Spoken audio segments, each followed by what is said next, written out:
युगों पहले की बात है, जिस जगह आप आज मौजूद हैं, जहां खूबसूरत शहर जम्मू बसा हुआ है और जहां आज बागे बाहू का यह किला शान से तना खड़ा है। तब यहाँ ये सब कोई नहीं थे। यहाँ थी तो बस हरी भरी पहाड़ियां और मैं यानी सूर्यपुत्री। कौन सूर्यपुत्री? वही जिसे आप सब तवी नदी के नाम से जानते हैं।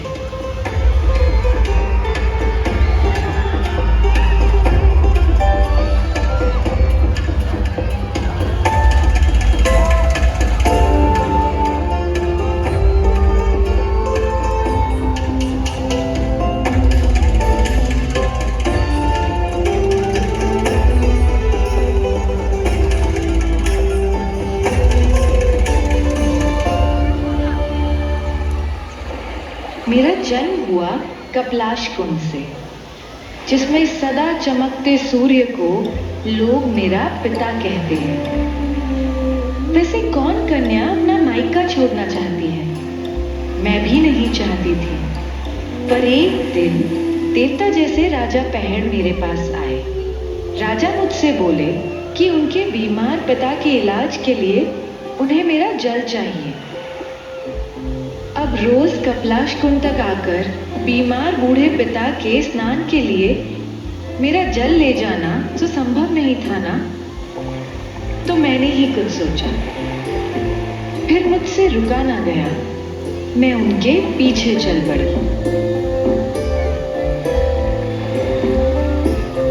अच्छा करने वालों के साथ अच्छा ही होता है। इसी बहाने मुझे यह सुंदर जगह देखने को मिली और रास्ते में चिनैनी में मेरी मुलाकात सुध महादेव से भी हो गई। उस समय तक शिवालिक पहाड़ियों में स्थित इस जगह का कोई नाम नहीं था। हाँ, इसकी पहचान जरूर थी। यहाँ की हरी भरी पहाड़ियों पर उगी नरम मुलायम घास और मेरे जल की तासीर से खींचे तमाम चरवाहे दूर दूर से यहाँ अपनी भेड़ें चराने आया करते थे।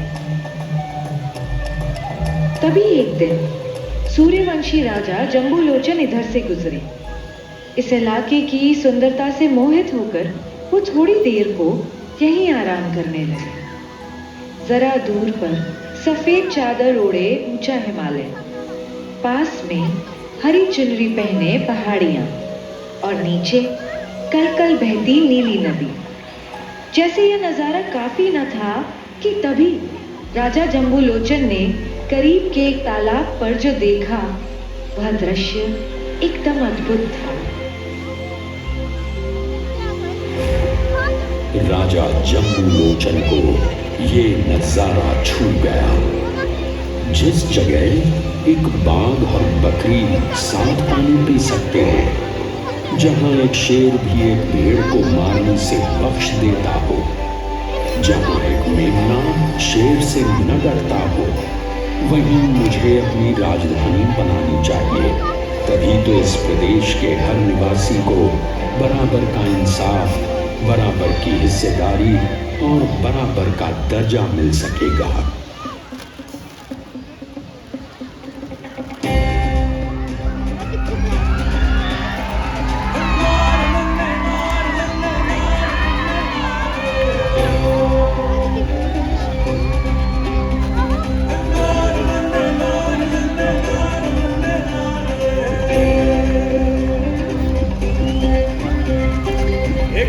पे पानी पीते जहां पे बकरी शेर, ऐसे क्षेत्र में ना हो सकता कभी कोई अंधेर, कभी कोई अंधेर। एक घाट पे पानी पीते जहां पे बकरी शेर, ऐसे क्षेत्र में ना हो सकता कभी कोई अंधेर, कभी कोई अंधेर।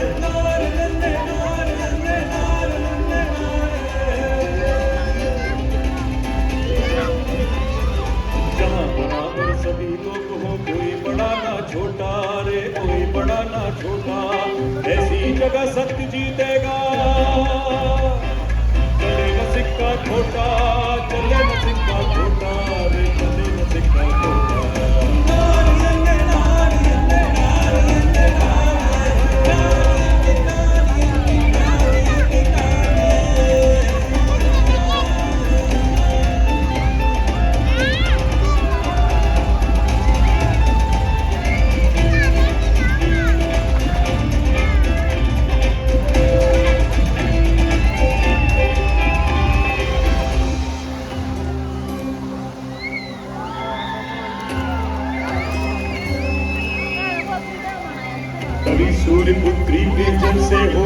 सब पावन, यही बसेगी माँ काली काले वाली मन भावन।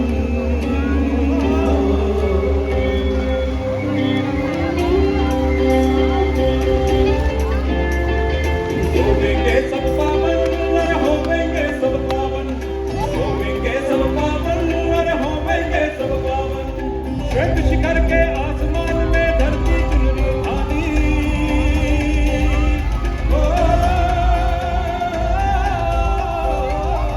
श्वेत शिखर के आसमान में धरती चुनरी धानी, यही बनाऊंगा मैं जल की अपनी राजधानी, है अपनी राजधानी।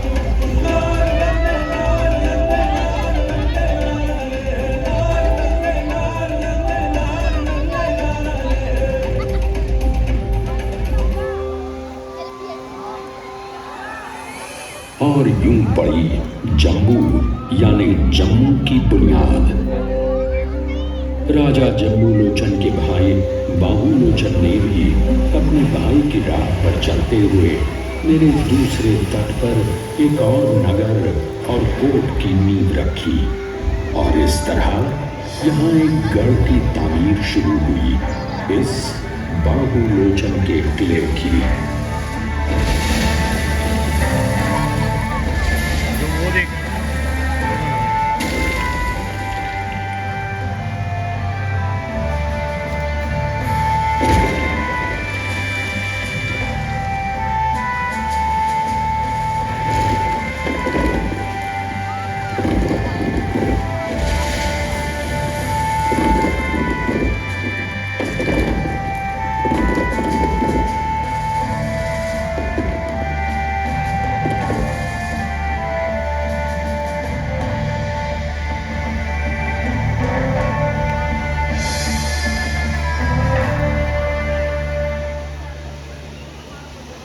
धीरे धीरे जम्मू का नाम और इसके प्यार का संदेश दूर दूर तक फैलने लगा।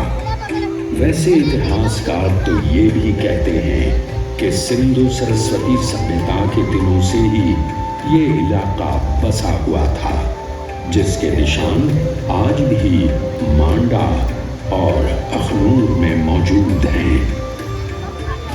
धीरे धीरे यहाँ सनातन धर्म की निशानदेही करने वाले शैव, वैष्णव और शक्ति मतों के मंदिर मठ भी इस स्थान की प्राकृतिक खूबसूरती में चार चांद लगाने लगे।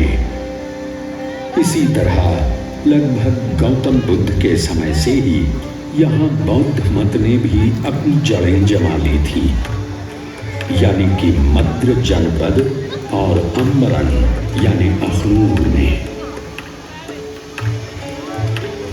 कालांतर में राजपूत, ठक्कर और राणा वंश के शासकों के हाथों इस क्षेत्र में अमन चैन शांति का ऐसा दौर आया कि दूर दूर से आए व्यापारियों के कारवां और सैलानियों के झुंड यहाँ की वस्तुओं, कलाओं और शोहरत को चारों दिशाओं में फैलाने लगे।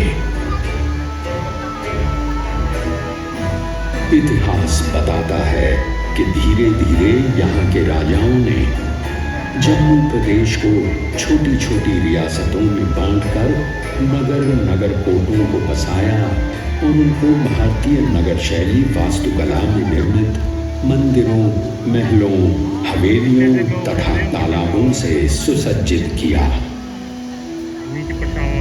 16वीं सदी में राजा अवतार देव ने इस इलाके को अपनी राजधानी बना लिया और फिर राजा ध्रुवदेव के हाथों शुरुआत हुई जम्मू जामवाल राजवंश की। अब तो जम्मू मंदिरों, मज़ारों, सूफियों, महंतों का पवित्र स्थान बनने लगा। पर सब में बहुत ऊंचा स्थान हमेशा से रहा बाबे वाली माता महाकाली का। लोक विश्वास के अनुसार जिनकी प्रतिमा को 8वीं सदी में पावन अयोध्या से यहाँ लाकर स्थापित किया गया था। साथ ही महान महात्म्य रहा है पास ही कटरा में त्रिकूट पर बसी माता श्री वैष्णो देवी का।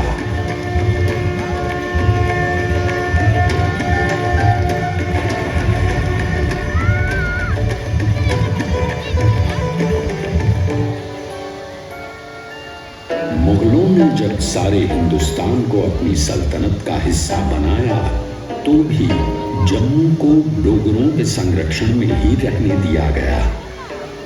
मध्य 8वीं सदी में राजा रणजीत देव के वक्त में जम्मू की डोगरा रियासत फलने फूलने लगी और उन्होंने तब ही मुबारक मंडी के महलों की नींव रखी।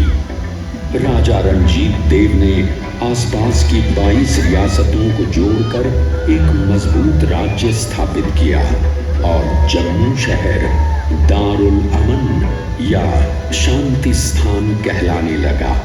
और यहाँ शांति पाने और अमन के साथ काम करने के लिए हर मजहब के लोग आने और बसने लगे। जहाँ मुगलानी बेगम जैसे बड़े लोग यहाँ आ बसे, तो वहीं हजारों कारीगर, दस्तकार, कलाकार भी, जिनके नाम पर जम्मू में आज भी कई मोहल्ले मौजूद हैं। उधर पास के पंजाब में सिखों का वर्चस्व शुरू हो चुका था। धीरे धीरे जम्मू भी पंजाब केसरी महाराजा रणजीत सिंह के राज्य का हिस्सा बन गया। पर डोगरा राजपूत राजा रणजीत देव की चौथी पीढ़ी से जागीरदार किशोर सिंह की बहादुरी और ईमानदारी को देखते हुए रणजीत सिंह ने किशोर सिंह को जम्मू राज्य की बागडोर सौंप दी। किशोर सिंह के बेटे गुलाब सिंह तो पिता से भी और आगे थे। उन्होंने किश्तवाड़ और राजौरी जैसे उत्तर पश्चिमी सीमा पर नए इलाके सिख साम्राज्य में शामिल किए। गुलाब सिंह ने वीर हरि सिंह नलवा के साथ मिलकर सिख साम्राज्य की उत्तर पश्चिमी सीमा पर पठानों की फौज को भी खदेड़ कर भगाया। साथ ही बहादुर डोगरा सिपाहियों ने गुलाब सिंह की सहायता से राज्य की सीमाओं को लद्दाख और तिब्बत तक बढ़ा दिया। लद्दाख और तिब्बत की इन मुहिमों की अगुवाई की थी कहलूरिया राजपूत सिपह सालार जोरावर सिंह ने। उनकी बहादुरी और ईमानदारी के किस्से इतने मशहूर हैं कि लोग उन्हें हिंदुस्तान का नेपोलियन कहते हैं।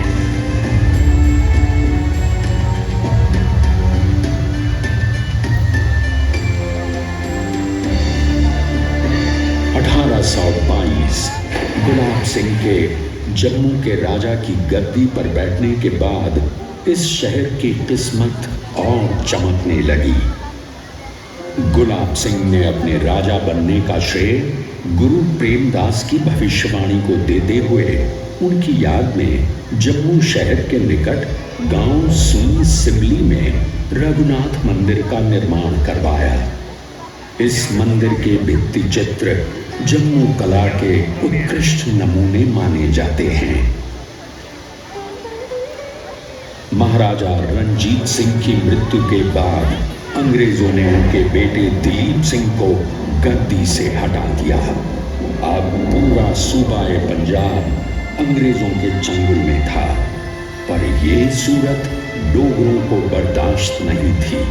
इसलिए राजा गुलाब सिंह ने अंग्रेजों से अमृतसर में एक संधि की। इस करार के मुताबिक एक नस्ली घोड़ा, 3 सोने के तार से कढ़े कश्मीरी शाल, 12 पश्मीना भेड़ें और 75 लाख रुपए नकद का नजराना ईस्ट इंडिया कंपनी को देकर राजा गुलाब सिंह ने जम्मू कश्मीर और लद्दाख को अपनी खुद मुख्तारी में ले लिया और वो रियासत जम्मू कश्मीर के पहले महाराजा बने।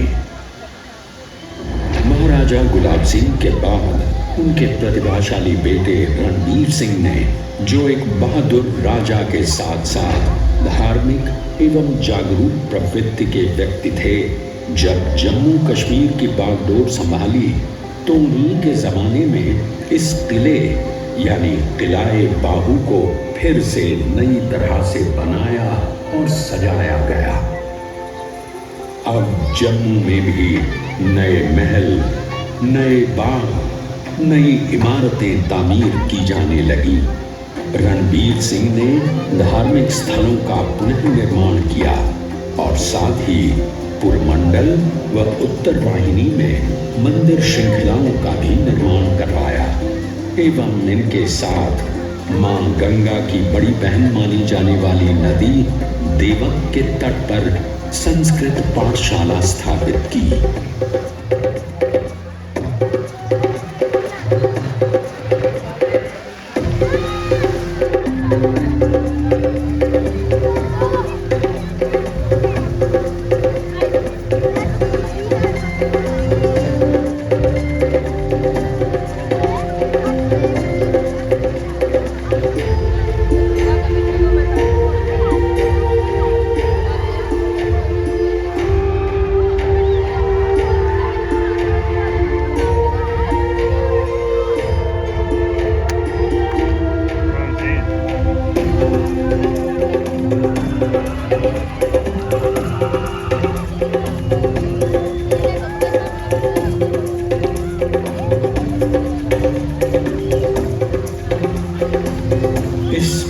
के डोगरों पीर पंजाल से शिवालिक तक विचरण करते गुज्जर बकरवालों, तमाम दस्तकारों, अनेकों पंडितों और विद्वानों, गायकों, लोक नाटक के साधकों तथा मिनिएचर पेंटिंग करने वाले चित्रकारों के चलते जम्मू एक मजबूत और अलग बहुसंस्कृति एवं संस्कारों का गढ़ बन गया, जहां कहीं गद्दियों गुज्जरों की बांसुरी की धुनें, तो कहीं जोगियों की कारकों और बारें, तो कहीं कुड्ड, तो कहीं फुम्मनी, कहीं औरतों का जागरण और कहीं हिरण और भक्ता जैसे कहानी कहते रंग नाट्य रूप मिलने लगे। मगर कुछ कहानियां ऐसी भी हैं जो इतिहास के भी पहले की हैं, इसीलिए आगे की कहानी मैं सुनाती हूँ। महाभारत के समय मेरे किनारे पांडवों की सेना ने डेरा डाला, क्योंकि अश्वमेघ यज्ञ में छोड़ा उनका घोड़ा इधर ही चला आया और फिर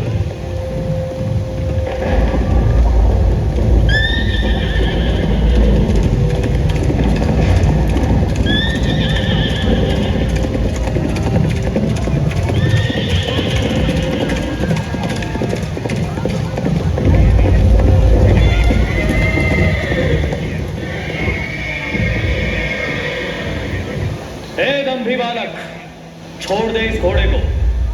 ये कोई साधारण अश्व नहीं है, ये अश्वमेध यज्ञ का घोड़ा है जिसे पांडवों ने छोड़ा है।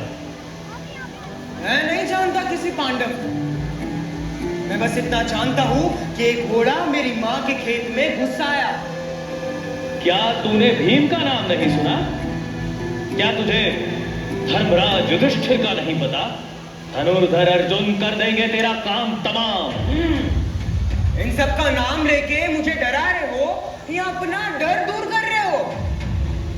मैं इन सब में से किसी को नहीं जानता, मैं बस इतना जानता हूं कि इस घोड़े ने मेरी मां उलापी की मेहनत को नष्ट किया है, जिसकी सजा मैं इस पागल घोड़े को अवश्य दूंगा। अभद्र लड़के, तू क्या सजा देगा? हम अभी तुझे जीवित नहीं छोड़ेंगे अगर तूने इस अश्व को न छोड़ा तो। आक्रमण!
जिनसे तुमने यह अद्भुत धनुर्विद्या सीखी है।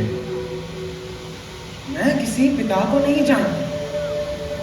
मेरी माँ ही मेरी परम पूज्य गुरु है, जिनसे मैंने सारी धनुर्विद्या सीखी है। ज्ञान केवल पुरुषों की बकौती नहीं होती। घोड़ा चाहिए तो युद्ध करना होगा, तो फिर संभालो अपना अस्त्र।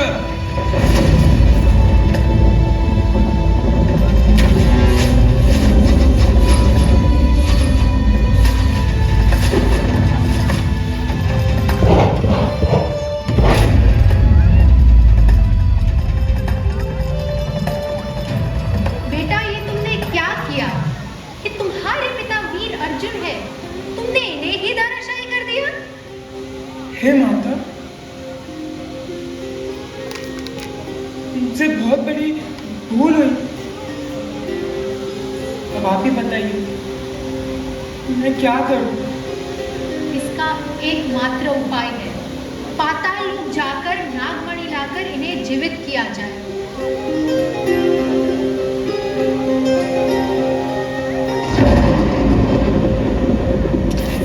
बब्रुवाहन के तेज बाणों ने धरती को ऐसे छेदा कि तीर मानसर से जमीन में घुसा और सुरईसर में निकला।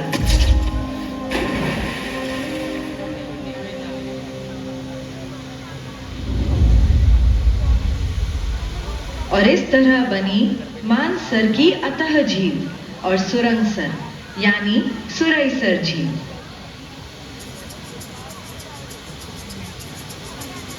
अब हम मानसर और सुरईसर के रमणीक स्थलों से वापस आते हैं और इस बाहुकोट को देखते हैं। यह कद्दावर किला, इसकी 8 बुर्जियां, मजबूत दीवारें, प्राचीरें, पहरे की मीनार, तालाब और दुर्ग की रक्षा के लिए बना बारूद खाना और अभेद कैद खाना। किले के बाहर से जम्मू नगर का विहंगम दृश्य देखने को मिलता है। इनमें है मुबारक मंडी, अमर महल और हरि निवास और मंदिर कलशों की श्रृंखलाएं।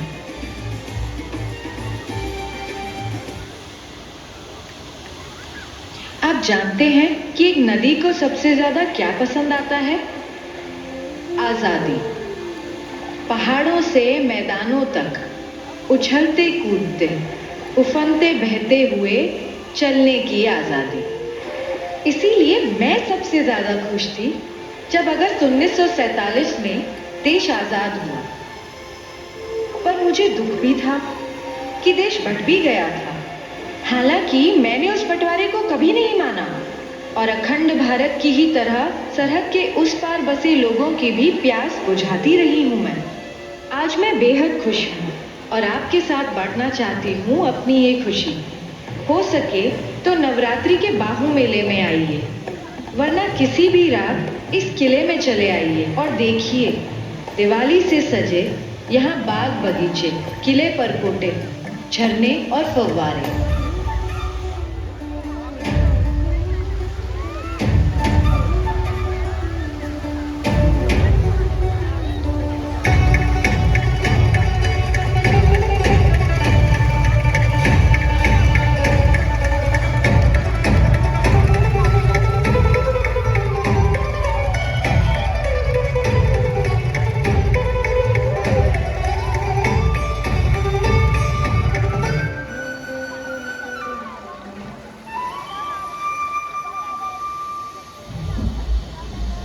और हाँ, एक नदी का कोई अर्थ ही नहीं अगर वो जीवन ना दे सके इंसानों को, परिंदों को और जलिंदों को यानी मछलियों को। तो जब फुर्सत मिले तो यहीं किले के नीचे मेरे करीब ही बने देश के सबसे बड़े अंडरग्राउंड एक्वेरियम में जरूर आइए।